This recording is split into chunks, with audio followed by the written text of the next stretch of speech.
السلام سب کو یہ اپنی زیارتیں کرواتے ہیں. اس کے بعد جبرائیل علیہ السلام کیا کرتے ہیں؟ حضور علیہ السلام کو 3 پیالے پیش کرتے ہیں. کتنے؟ 3 پیالے. 3 پیالے پیش کرتے ہیں. پہلا کون سا ہے؟ دودھ کا پیالہ. دوسرا پیالہ کون سا ہے؟ پانی کا پیالہ. تیسرا پیالہ کون سا؟ شراب کا. پیش کرتے ہیں. ان میں سے ایک کو چننا ہوگا آپ نے.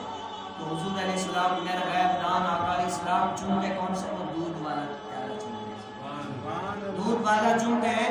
تو جبرائیل علیہ السلام عرض کرتے ہیں اے حضور اچھا کیا کہ آپ نے دودھ والا یہ چنا. اگر آپ شراب والا یہ پیالہ چنتے تو آپ کی امت شراب و نوشی میں جو ہے نا غرق ہو جاتی, ساری ایسے ہی خراب ہو جاتی. اور اگر پانی کا اگر آپ چنتے تو ساری امت آپ کی پانی میں غرق ہو جاتی, ڈوب جاتی.